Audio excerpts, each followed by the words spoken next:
आज जेवायला काय बनवूया? काहीतरी स्पेशल बनवू. स्पेशल मध्ये काय बनवूया? उमराची भाजी.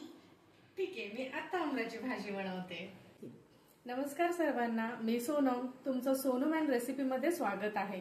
आज मी तुम्हाला दाखवणार आहे उमराची भाजी कशी करायची आणि त्यासाठी काय काय लागणार आहे हे सर्व तुम्हाला दाखवणार आहे. चला तर पाहूयात. उमराची भाजी करण्यासाठी लागणार आहे आपल्याला कांदा लसूण मसाला, लाल तिखट, जिरे, मोहरी, मीठ, हळद, काळं तिखट, बेसन पीठ, बारीक चिरून घेतलेला कांदा, कोथिंबीर, शेंगदाण्याचा कूट, कांदा खोबरं एकत्र करून केलेला मसाला आणि तेल. सर्वात प्रथम आपण जिरे मोहरी उडवून घेऊ, तेलामध्ये टाकून उडवून घेऊयात. ते झालं की मोहरी चांगली उडल्यानंतर आपण त्याच्यामध्ये कांदा टाकून घेऊया.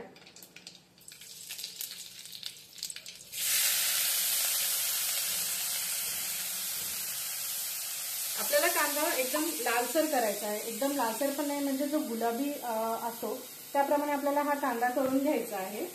आपण कांदा गुलाबीसर करून घेऊया. कांदा चांगला परतून घ्यायचा आहे, म्हणजे गुलाबीसर जोपर्यंत होत नाही तोपर्यंत कांदा चांगला फ्राय करून घ्यायचा आहे. तोपर्यंत आपण बेसन पिठाचा डो तयार करणार आहोत. त्यासाठी आपण घ्यायचं आहे 3 चमचे बेसन पीठ. तुमच्याकडे जर क्वांटिटी जास्त असेल तर तुम्ही जास्ती घेऊ शकता. मी 4 लोकांच्या हिशोबाने करतेय, सो मी 3 ते 4 चमचे मी बेसन पीठ घेतले.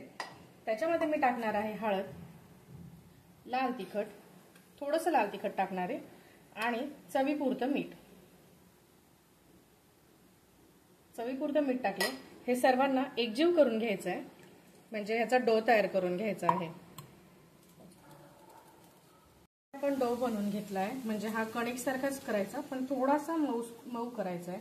या प्रकारे बघा, जेणेकरून आपल्याला त्याची पोळी व्यवस्थित लाटता येईल. आपला डो मऊन होऊसपर्यंत कांदा बघा गुलाबी झालाय. अशा प्रकारे हे बघा, कांदा असा गुलाबी झालाय.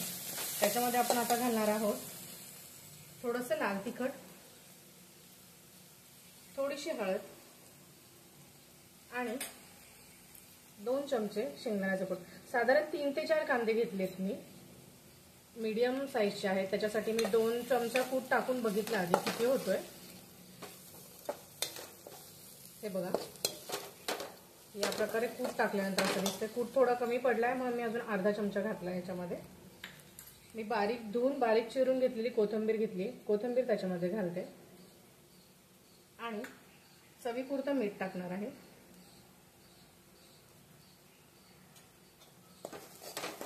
ते मिश्रण सगळं एकजीव करून घ्यायचं आहे. हे अशा प्रकारे एकत्र करायचंय आणि अजून एक 5 मिनिटं याला बारीक गॅसवर चालू ठेवायचंय, म्हणजे चटणीला अजून तेल सुटेल. ह्या प्रकारे हे बघा, ह्याच्यामध्ये अशा प्रकारे तेल सुटलंय याला. हे बघा, तुम्ही बघू शकता खालून पूर्ण फ्राय झालंय आणि कढईला सुद्धा तेल सुटलंय. ही चटणी तयार झाली आहे. ही आता आपण गार करण्यासाठी एका डिश मध्ये काढणार आहोत. चटणी पूर्ण गार करून घ्यायची, नाहीतर मोदक फुटतात. म्हणजे जो उंबर करणार आहोत आपण तो फुटतो, म्हणून चटणी पूर्णपणे गार करून घ्यायची. हे बघा, अशा प्रकारे पूर्ण गार करायला ठेवायची. चटणी गार होतीये तोपर्यंत आपण या भाजीचं वाटण टाकून रस्सा कसं करायचं ते पाहूया. अशा प्रकारे आपण मसाला गार करायला ठेवलाय, तोपर्यंत आपण रस्सा कसं करायचं ते पाहूयात. मी याच्यासाठी तेल टाकतेय. तेल मी अंदाजच घेते, जास्ती पण नाही आणि कमी पण नाही. अशा प्रकारे तेल घेतले. त्याच्यामध्ये आता आपण जिरे उडवून घेऊया.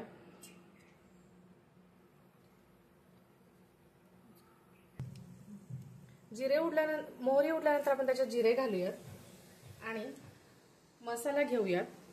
हे अशा प्रकारे मसाला केले. जर तुम्हाला या मसाल्याची रेसिपी हवी असेल तर मला कमेंटमध्ये सांगा, मी तुम्हाला ह्या मसाल्याची रेसिपी अपलोड करेल. अशा प्रकारे मसाला घातलाय. अंदाजे तरी 3 चमचे घेतलाय मी. मसाला चांगला गोल्डन होईपर्यंत फ्राय करून घ्यायचा आहे. बारीक गॅसवरच करते मी. हे बघा,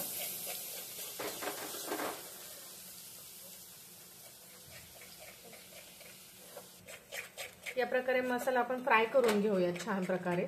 याला पण तेल सुटूसपर्यंत आपण मसाला फ्राय करायचा, म्हणजे जी आपली ग्रेव्ही तर्री तयार होणार ती आपली अशी काळसर कलरची तयार होते. मसाला बघा फ्राय होतोय, हे बघा हे बाजूबाजूने तेल येते याला, अशा प्रकारे मसाला होतोय. तोपर्यंत आपण उंबर कसे भरायचे ते बघून घ्या. उंबर भरण्यासाठी मी हा डो घेतलाय. जसं आपण पोळी लाटतो सेम त्या प्रकारेच पोळी लाटायची आहे याची. मी गव्हाच्या पिठामध्ये बुडवलंय याला, कारण व्यवस्थित लाटता यायला पाहिजे. जास्ती पातळ पण नाही करायचं आणि जास्ती जाड पण नाही करायचं. ही जी बेसनची पोळी आहे ती ह्या प्रकारे आपण लाटून घ्यायचंय. बघा मी जास्ती पातळ पण नाही करत आहे आणि जास्ती जाड पण नाही ठेवलेलं. तुम्हाला थिकनेस कसा ठेवलाय ते दाखवते.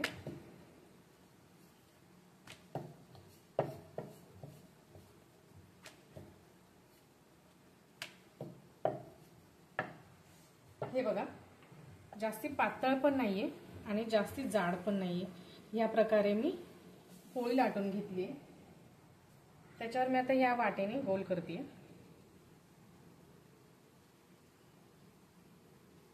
हे बघा या प्रकारे पोळी निघते.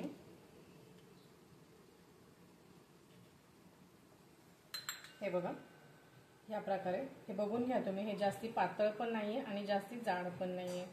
आता ह्याच्यामध्ये मी बरोबर चमच्याने स्टफ करते याला.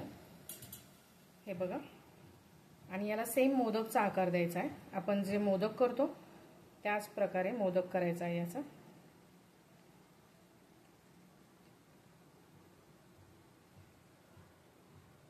काही जण शेप मोमोज शेप पण देतात, काही जण मोदक पण देतात. मी ह्या प्रकारे करते. याला फुटू द्यायचं नाहीये. फुटलं तर भाजीमध्ये पूर्णपणे ते मिक्स होणार.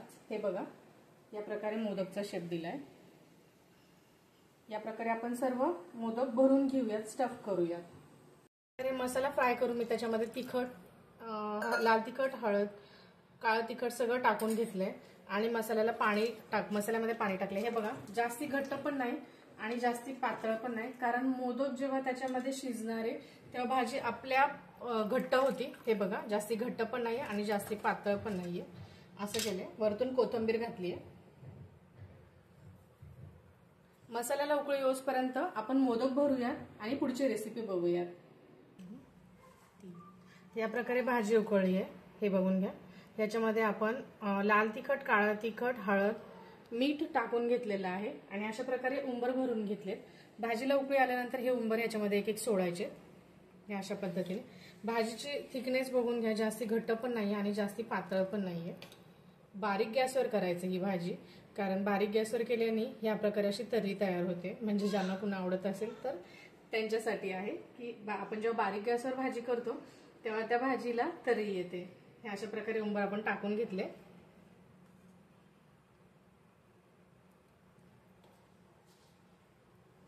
उंबर टाकून घेतले. हे बघा हे अशा प्रकारे उंबर टाकायचे आणि एक 5 ते 10 मिनिट आपण ह्याला बारीक गॅसवरच ठेवणार आहोत, कारण जेव्हा उंबर पूर्ण प्रॉपर शिजतात तेव्हा ते वरती येतात. म्हणजे आता जे प्रकारे ते खाली गेलेले आहेत, जेव्हा ते शिजतील तेव्हा ते असे वरती येतील. 5 ते 10 मिनिट भाजी उकळत ठेवायची, बारीक गॅसवर ठेवायची. अशा प्रकारे आपले मोदक वरती आले आणि आपली भाजी तयार आहे. आता आपण वाणीला देऊयात. हे बघा उंबर पूर्ण वरती आले आणि भाजी प्रॉपर शिजली आहे. हे बघा, हे बघा तर्री देऊया. आपली भाजी रेडी आहे. आता आपण ही वाणीला देऊयात. वाणी जेवण रेडी आहे. खाऊन बघ आणि कसं झालंय सांग. चला तर पाहूया वाणीला भाजी आवडली की नाही.